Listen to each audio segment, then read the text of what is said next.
Hi guys, it's Ben Heath from Lead Guru, and in this video, I'm going to talk about those scenarios in which you absolutely do not want to be adding any detailed targeting options to your Facebook ad campaigns. It's a bit of a misconception amongst some Facebook advertisers that you always need to be putting stuff into those detailed targeting options. And there are scenarios in which doing that will wreck your campaigns. It will really make your campaigns perform a lot worse. I'm going to cover those in this video. Before I get into that, I just want to very quickly ask you to smash that like button and of course subscribe to my channel if you are new and haven't done so already. Okay, so I'm in an example Facebook ad account here. I've got an example campaign created, and we're going to go ahead and jump to the ad set level and then click edit, go into the ad set and scroll down to the detailed targeting section here. So I'm going to delete that because it's a little example I prepared in advance. I'm going to show you what that means in a second.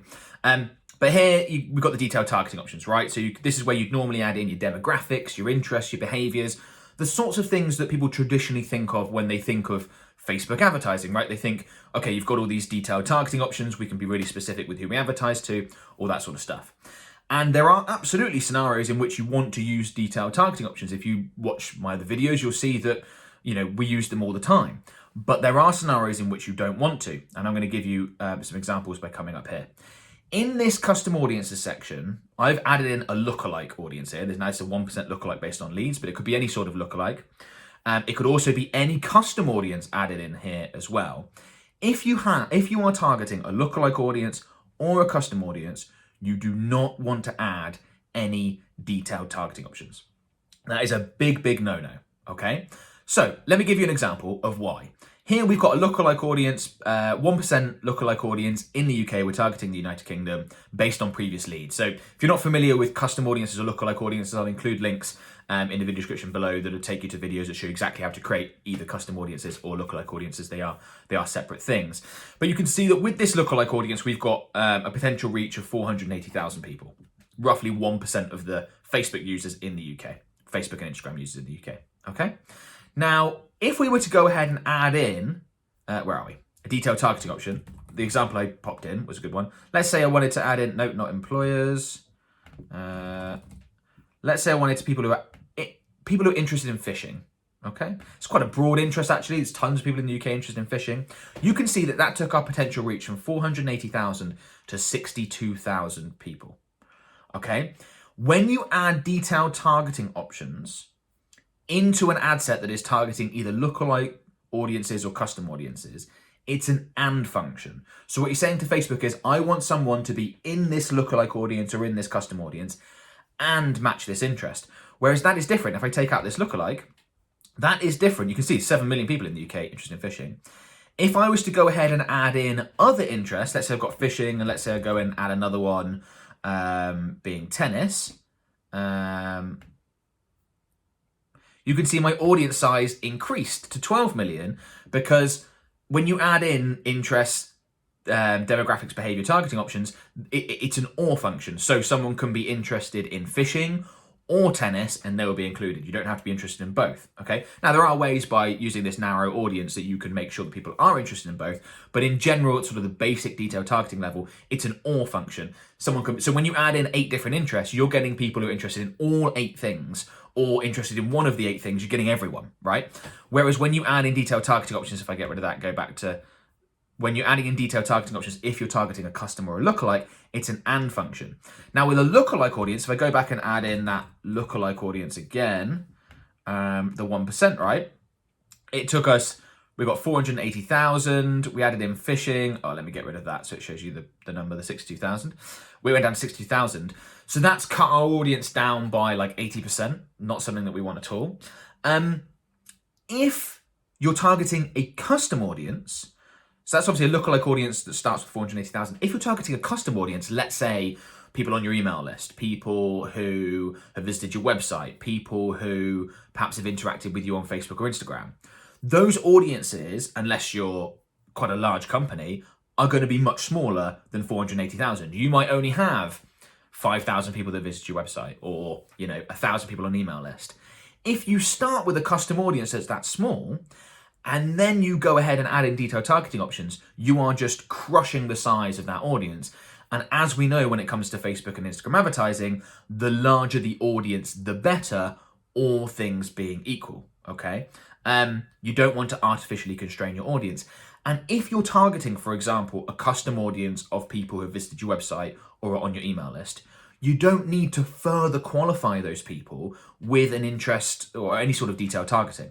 Because if they bothered to visit your website or, they're on your email list, even if Facebook doesn't have them categorized as interested in whatever it is that you sell, they're obviously interested in whatever it is that you sell. Otherwise, they wouldn't have taken those actions in the first place. Same with the lookalike audience, right? If you're basing, in this case, we've got a lookalike audience built off of leads we've generated. Now, if those people are very similar to people that have become a lead of ours, we know they're the right sort of people to target. It's why lookalike audiences are so effective. We don't need to further qualify those people by adding in detailed targeting options. What that'll do is reduce your audience size and worsen the performance of your campaign, okay? So whenever you've got a custom audience or a lookalike audience that you're targeting in an ad set, do not add detailed targeting options. Very, very important, okay? So that's sort of the main point of this video, and that's scenario one. There is another point that I want to quickly make, and that's that you can decide not to add in any detailed targeting options. And if I get rid of the lookalike and get rid of phishing, and just go with everyone, okay? So one of the scenarios where you would just want to target everyone, what's often called open or broad targeting on Facebook.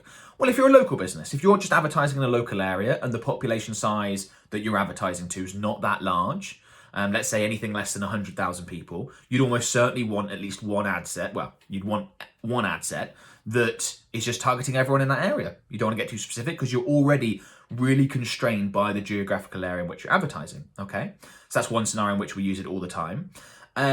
If you are a larger advertiser, you've got large budget, at least 6 figures a month plus, and you've got a product or service with broad appeal, so it's not like it's really niche, loads of people could love what it is that you have to offer, then you may want to test completely open targeting even nationally or maybe even internationally, and just keep it really broad and allow Facebook to work out who within the audience is going to perform well. So the scenarios in which you want to use open targeting, broad targeting are sort of, it's probably not going to be the end of the world if you add in detailed targeting options in those that I've just described. It might be, if you're just advertising to a town of 20,000 people, adding in any detailed targeting options is, again, a big mistake. It might take your 20,000 down to 6,000 and your campaign's in a lot of trouble. If you're advertising in a relatively small population area or just to a small population period, you do not want to be adding in detailed targeting options. Go with everyone.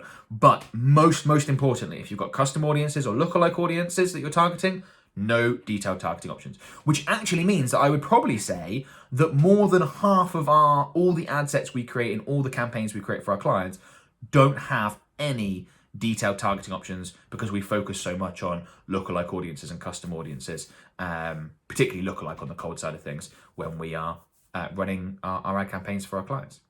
Okay, hopefully that's been useful. Before you go, free thing I want to quickly mention is my Facebook Ads Mastermind group. So it's a free Facebook group, 75,000 plus members, one of the biggest communities of Facebook advertisers in the world. It's full of people just like you who are just trying to get better results with Facebook and Instagram ads.